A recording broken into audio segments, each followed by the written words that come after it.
Good morning, everyone. So Tyler was actually asking me last night how to get the patrol script to work, and I worked with him, and we got it working. Now, one of the things I was kind of curious is he actually has another one that's patrol flying, and he had the right idea behind this one.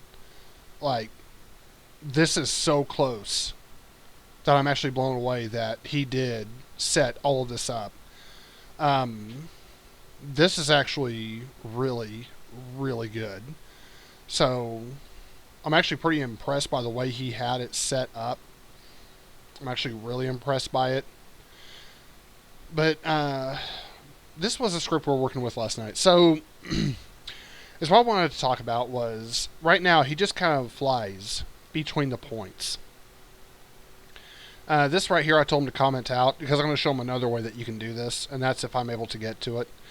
But basically is what we want is we want the enemy to go from point A to point B to whatever, how many ever points we have. Additionally, we want once he hits those points, we want him to kind of like go into an idle state for just a little bit. So how do we do that? The way we do this is we're still going to use this transform dot position and move towards. However, we need to come up here. We need to create a private bool, and we're going to call this is idle. So this is going to set the guy idle whenever we want. Now right here we have a public game object. I absolutely hate using public with anything. Serialized field. Public float, okay, that's fine. But when it comes to something like this, we actually have to drag it into the inspector, try to make it a serialized field.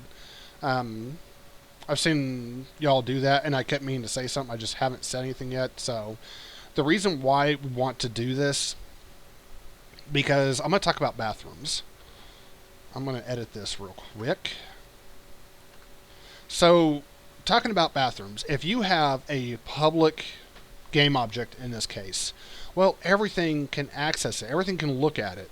And whenever you make a public, says it's constantly saying every single frame, "Hey, I'm public. Hey, I'm public." When you have a private, it's only specified to this. So, if you have a public game object or a public float, that's kind of like a Walmart bathroom. Everything that's passing by, hey, I'm going to go use that bathroom. When you have a private whatever, it could be a private game object. In this case, it's a private bool. It could be a private float. It could be a private vector 2. It could be anything. It doesn't matter what it is. The biggest thing why you want it private, because that's like your bathroom. You're not just going to let some random guy off the street into your bathroom. Especially if he's like, "Hey, dude, I got to take a shit." You're just not going to do it. So that's why we want to make things private versus public. Now with floats, bools, and it's not really a whole lot of a difference. But when you start talking, thousands of lines of code, tens of thousands, hundreds of thousands, even with something like World of Warcraft, where you're talking about millions of lines of code, making something public versus private, it does add up after you're talking about that many lines of code. So that's why it's really important to make sure that, if you can, either specify it to be private. With something like this, it has to be dragged into the inspector. Definitely make sure it's serialized field. So just want to throw that out there real quick. So let's look at this patrol index. So is what's going on is this saying that this game object's transform.position is going to equal to a vector 2, and the vector 2 we're using is move towards. So it's going to get its own transform.position from this game object. In this case, it's attached to a stinger. After that, it's going to say, like, okay, this is my current position. The position I want to move towards are the patrol points, and we're using the current patrol index, and we're getting the transform position of those. So wherever this game object is at, it's going to move towards whatever this is set to. And it's going to be speed times time dot delta time. Well, what is current patrol index? Current patrol index up here is an integer. When we start, it equals 0. Once it gets to its destination, and we're doing that right here by doing a distance check on the vector 2, saying as long as this game object is, at this patrol point, once the distance between these is less than 1, then it's going to get the current patrol index, and it's going to look at the patrol points.length, it's going to subtract 1 from that, and it's going to say, as long as this is within the length of this array, we're going to increment it by 1. Otherwise, we're going to reset back to 0. So, how can we optimize this? How can we put it in idle? Well, why is that even on here? Why is that even on here? Okay, so, what we're going to do is we're going to do a private void, and we're going to say set destination. No, destination. Not semicolon. There we go. Set destination. What is set destination going to do? Well, is what we want it to do is we want it to be able to say, okay, we've gotten within this distance, so we know that we're going to want to set this up here, because once we hit this distance, this is what we want it to do. So now that's going to be getting called every single frame. But Jimmy, what'd you do? Well, so far I haven't done anything. This is where if is idle, then we will set destination. So right now idle is set to false. And so what we want to do is we actually want to say is idle, is idle equals true. So what's going to happen is as soon as this game starts, it's going to say, okay, my transformed opposition has to be moving towards this patrol point. If the patrol point is less than 1, then we're going to go to set destination. So the only downside about saying is idle right here is that we're still going to be moving towards a particular position, which that's fine. The only issue is that once we get here, so the reason why this is an issue, because we actually want the destination set first, and then we're going to tell it to go to that position. So the way we do that is basically, we don't want to edit this, because if we move this line in here, then that's going to cause a problem. I'm actually going to get rid of that for now. And I'm going to get rid of this commented out section. So the way we want to do this is we actually want to say if is idle, we're going to do this. And now we can get rid of that. So now we're doing a distance check and saying, okay, if this is less than 1, we will set the destination. Okay, what's its current patrol index? Alright, well, if it's within the length, we'll increment it by 1. Otherwise, we'll just reset it back to 0. So here's one of the important things to note. If you notice, I'm not using swirly brackets. Now, me not putting swirly brackets is the exact same thing as me putting swirly brackets here. It's the exact same thing.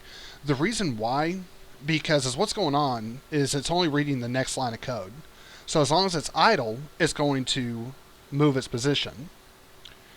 If I wanted to, I could actually do it like this.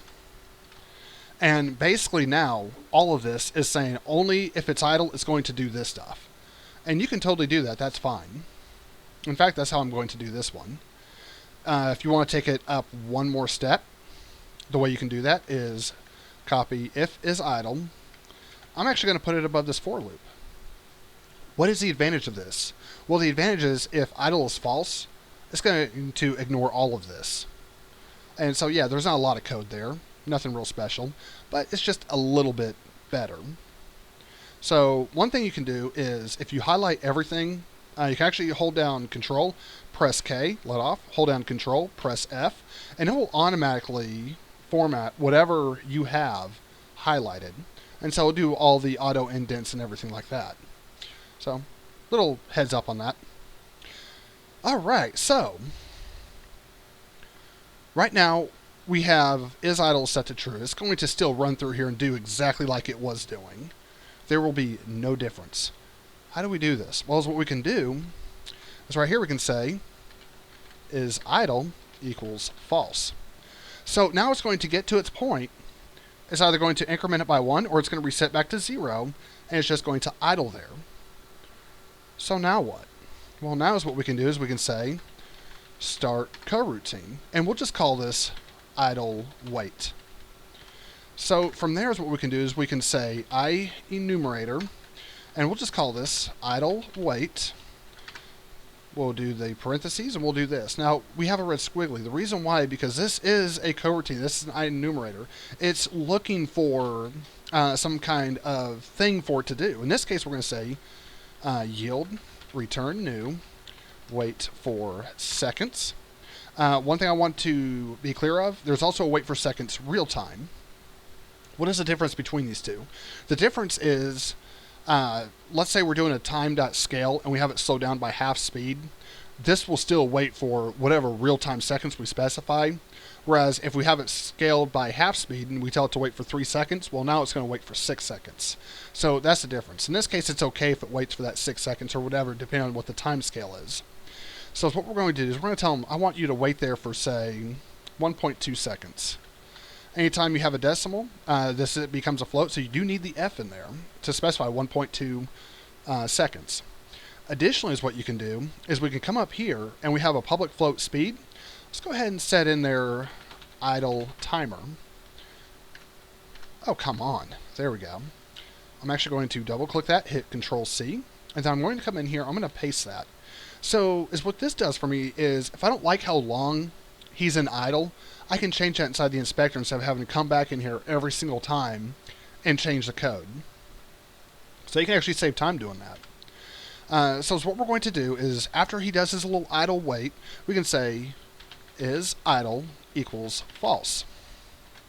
And so you'll see that by setting that in here, we can now simply change his idle timer. We'll see him going from point A to point B, and we'll see him going through all those points. So you might be wondering, but Jimmy, all of this code right here was in here, so all you've done is just create another method group. Why would you do that? It's a completely valid question. I think this right here is a lot easier to read than this. There's a lot more jumbled up language in here, and it's a little bit more difficult to read. So that's why, if you can, try to set a method group in here, something for it to call. And you have to think, once it calls this, on the very first frame it calls this, it's automatically set to false. So all of this is skipped over, and that's all the program is saying. Oh, this equals false. Okay, let me go. Oh, that's the end of the line. Okay, so let me come back up here. So that's the advantage of running all that. So we're going to come back in here. Let's go and attach this patrol script to this flying enemy. And we're going to verify that it is indeed working. So I'm going to click on Stinger. We're going to come down here. And we're going to just slap this patrol script on this enemy. So for his speed, how fast is he going to move? Well, let's just go ahead and set him to kind of a ridiculous number, say 3. I say ridiculous, but you know, whatever. Earlier I said 1.2, so that's what we're going to set his idle timer to. And lastly, we have a patrol area. So I actually want to create 3 points. So I want 1 point... Okay, that's just ridiculous. I'm going to want 1 point here. This is point 2. And point 1 can be, say, right here. So he should go like something kind of like that. Or something. I don't know. Next thing I want to do is I actually want to lock this up here. Now, I know you can't see that because of this little bar. But if I were to move this over, it's this little lock icon right here. You want to make sure that's locked inside the inspector. Is what that does for us is right now this is set to 0. But I can actually select all 3 of these, and this window will stay the same. And all I have to do now is just drag those over, hover over it where it says patrol points, not the number, not the size, over the name of it. Now you can hover it over here. As long as it's within this region, you can just release the mouse, and it'll actually put all 3 patrol points in there, and it'll set your array size automatically. So once we have done that, is what we can do. Let me move this back over. I'll unlock my inspector window. We should see that this little guy will actually start flying between these patrol points, and he should loop. So he should hit a patrol point. He'll wait for about 1.2 seconds. I'm going to undo that. There we go.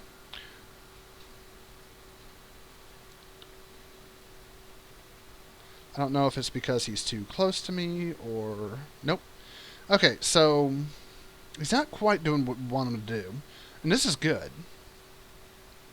Probably thinking, why is this good? Well, this is good because now I get to show y'all how to start figuring out if something's not working correctly. So we know he's within a certain distance, and actually is what I think is going on.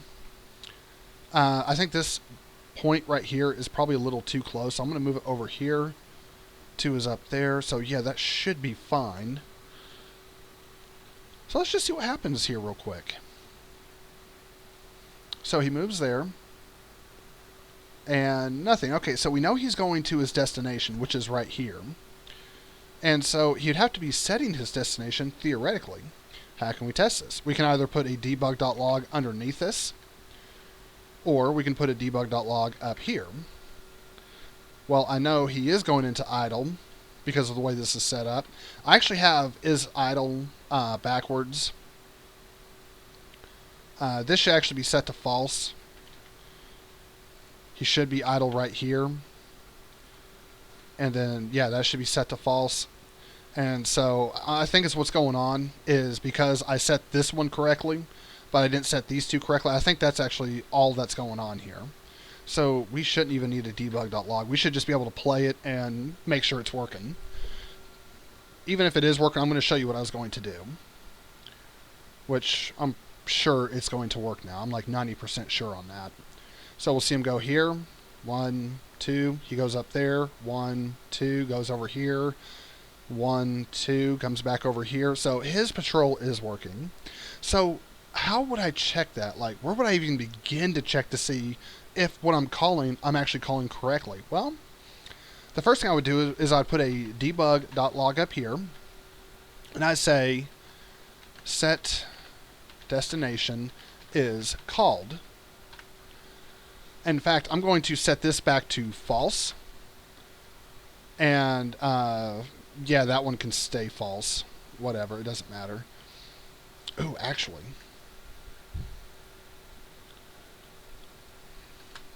I'm going to set this back to true. I'm going to set this to true. So I'm going to set this back the way it was. And I'll explain why this way, because it will do the exact same thing that it was doing a little while ago. And I'm going to show you what my work process is. And so right in here, I'm going to say idle wait called. Then I'm going to say debug.log. And we're going to say is idle equals, and I'm doing it space equals space, and then outside that I'm going to say plus is idle. So is what's going to happen is this going to call set destination. I'm going to see that it is called, and then it's going to do the start coroutine. I'm going to see that the coroutine was called, because sometimes you might mistype something. Anything can happen. The last thing I'm going to check is make sure that is idle is being set to what I want it to be set to. And I'm going to show you what my work process is on figuring that out.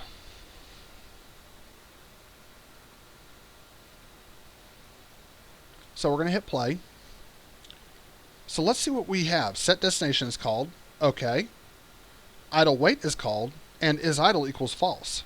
Huh. Everything is getting called.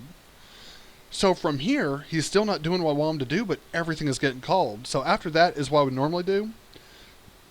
I no longer need these because I know they're doing what I want them to do.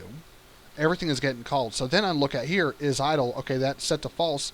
Oh, okay, that needs to be set to false. Now, is idle is kind of confusing. Yeah, you can say is idle, you know, he's idling this and that. You can also specify, let me go ahead and switch this to rename, is patrolling.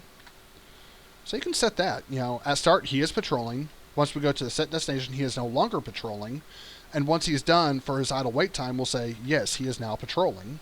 Tur. We're going to set that to tur. There we go. Okay, so yes, he will be patrolling once his idle timer is done. And as long as he's patrolling, he's always going to be moving towards the vector 2 position. So that's my workflow on setting something like that up for just a really simple script for setting destinations and things. In this particular case, for those of you who are wondering why we're doing it this way, the reason is simple. We're not making a 3D game where we're going to be using a nav mesh agent script. So we're having to create a custom script, if you will, that will do something else basically just by looking at the vector 2 areas. Now, I told Tyler specifically, add this GameObject.transform.position. You don't have to have that. You really don't.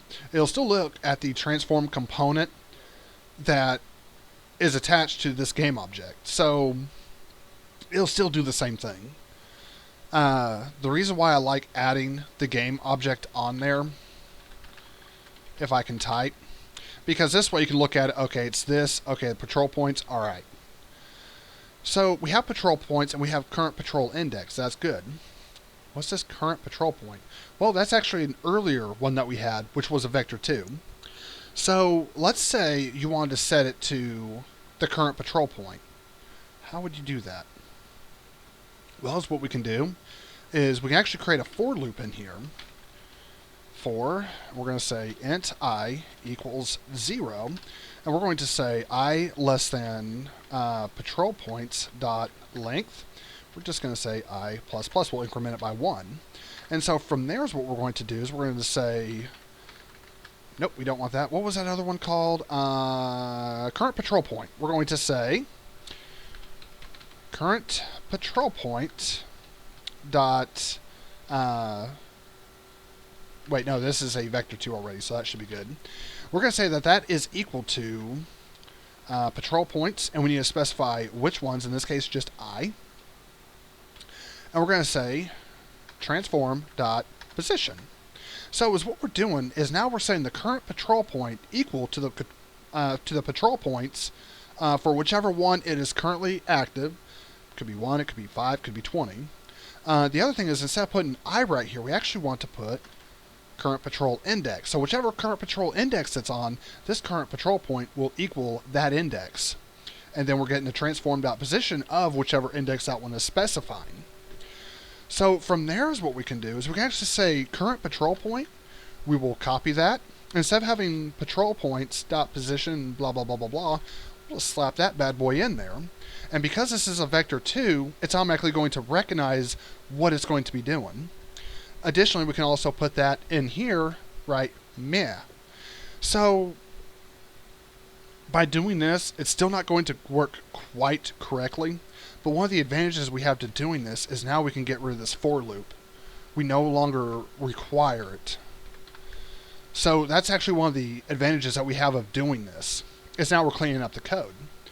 Well, what about whenever it starts? Yes, when it starts, we will need to specify that. You can do that one of two ways. Either up here at the start, we can specify it like that. If you notice, we don't have a for loop. We really don't need one because we're already calling the patrol index. Honestly, we probably don't even need one right here, but I want you guys to get used to doing for loops. Because that's one thing I've noticed that a lot of Full Sail students are kind of weak on. For loops, while loops, things like that. So that's why I'm telling you, type this for loop in. Up here, it doesn't matter. It's going to look at the current patrol index. This is the exact same as this, because this is what we're setting it to. So, do you need the for loop in here? No. But I still want you to type it in anyways. Get used to it. So this is where you should end up at. So it's actually going to set the current patrol point, and it's going to make it equal to 0. In fact, I'm just going to throw that back in here, just to prove a point. So we have current patrol point will equal the patrol points of the current patrol index, and it'll get the transform.position of that current patrol index. From there, there's nothing else being called except for update, which is called every single frame. Let's go look at is patrolling. Is patrolling equals true? Okay, as long as this is true, it'll get the transform position of this game object will be a vector 2 dot move towards. It's going to be its own position, and it's going to go towards that current patrol point. All the rest of this is the same. I don't need to go over it again. So I'm going to hit play on this, and we will see that he is doing the exact same thing.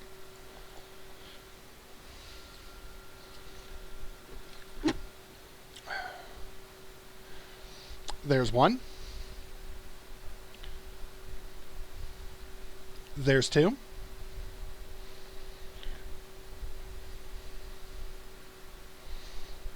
There's three.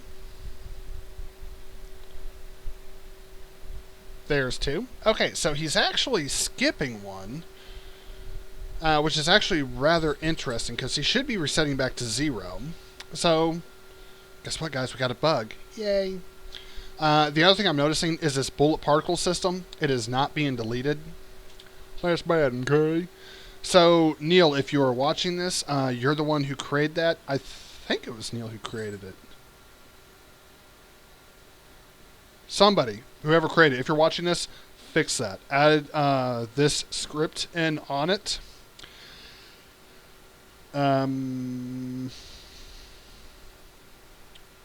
Script question mark? Transform. Okay, so generally speaking, I know where this stuff is at. Unless it's just thrown in assets. It is thrown in assets. Okay, so particle system. This is a script you're going to want to throw on that enemy bullet. This way it will destroy it after every so often. So yeah, heads up on that. Back to what we were saying. So he's only going between 1 and 2 points. So what is going on? Well, first let's look at what his index is.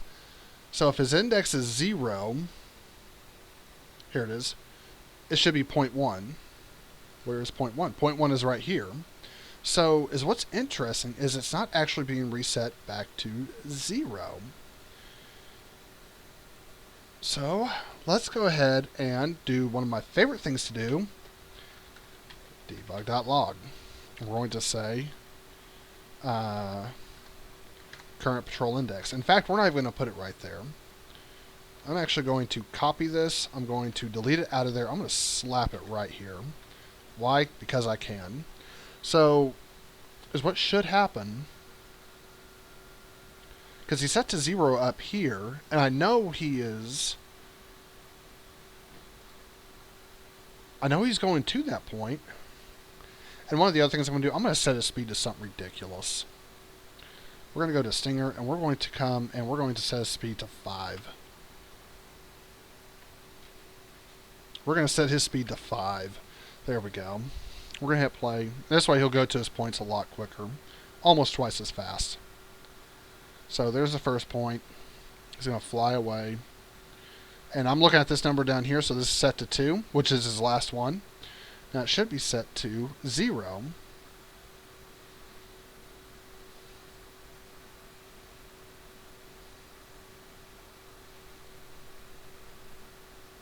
Okay, so it is getting set to 0, but it's not going to that patrol point. So let's figure out what's going on. This is getting called every single time. That is working.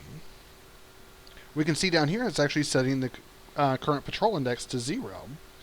So let's go down here and take a look at what's going on. Well, we have current patrol point, and we have current patrol point right here. And we were saying current patrol point equals patrol point current patrol index.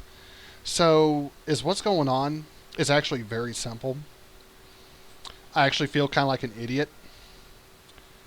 If we take this bad boy, slap it under here, I'm going to go ahead and get rid of this for loop. We don't need it.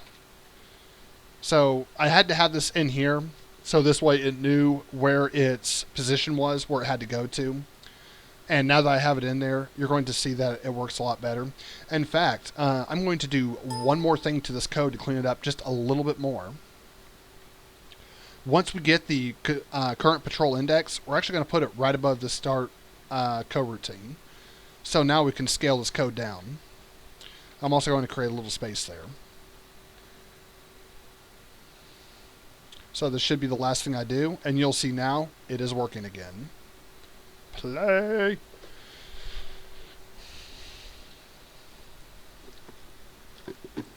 Goes to 1, flies over to 2, flies over to 3.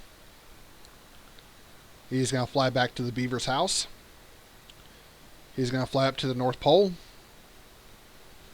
Now he's going to go visit Santa in Russia.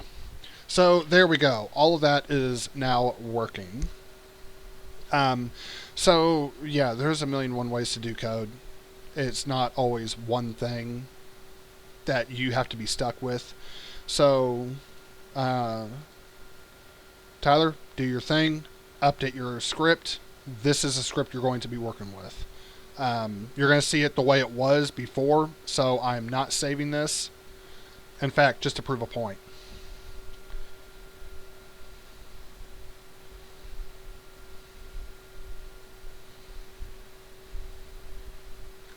There we go.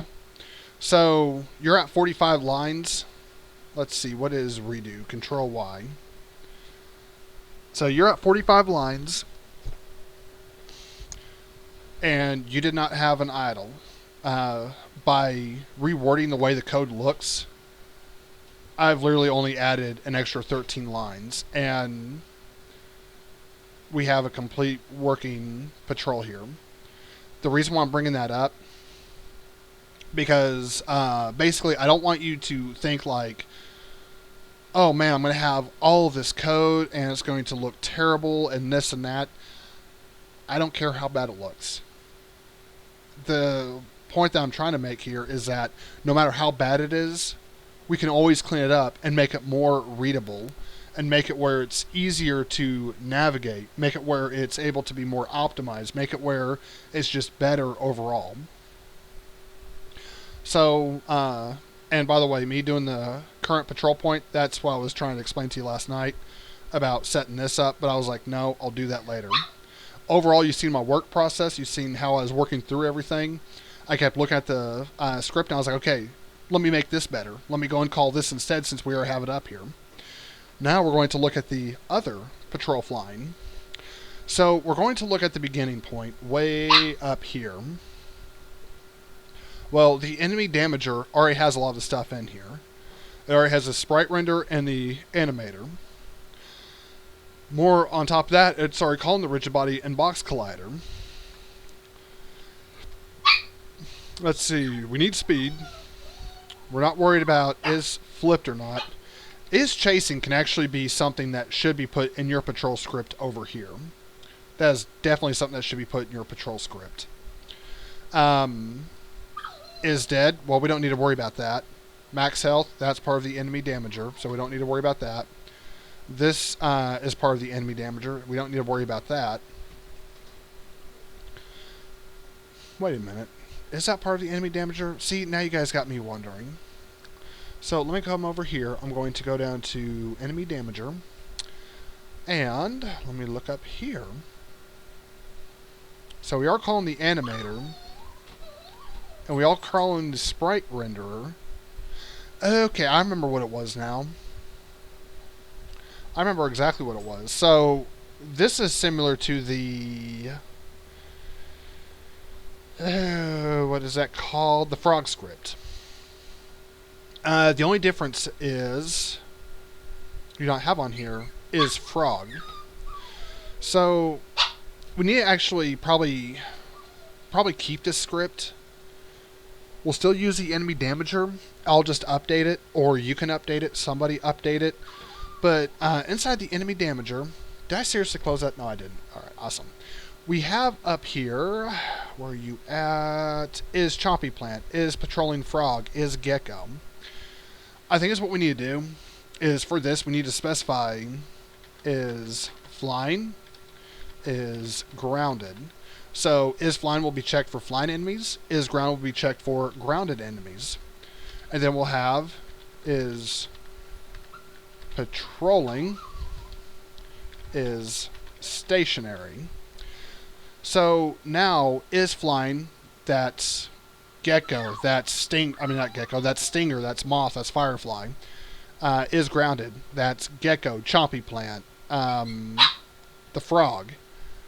Is patrolling, well, that can be the stinger, or, well, I really don't want the stinger to be stationary. I really don't. I actually prefer the firefly to be stationary, because let's face it, when there's a wasp and that guy is trying to sting you, he's not going to stay stationary. He's going to chase you, and you're going to run and scream like a little girl. I know I do.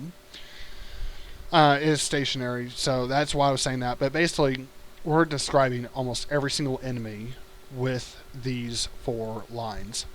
Now, is patrolling frog. That one's actually kind of important because the frog actually has a slight offset due to his tongue that shoots out at the player. That one's kind of important. But other than that, that's pretty much going to be it for this tutorial. I hope you learned something. You know, I hope a lot of this stuff makes a lot more sense now. Hope I didn't go too terribly fast for you. So, guys, if y'all are having issues with it, I want you to let me know. I'm trying to think how to explain this. If you guys are having issues with anything, let me know what it is. Tyler actually made a video, and he showed me what the enemy was doing. He showed me the script in the video. Tyler, thank you very much for that. That was awesome. But you can either do screenshots, tell me what the enemy's doing, or like Tyler did, make me a video. So, until then, I'll see y'all next time.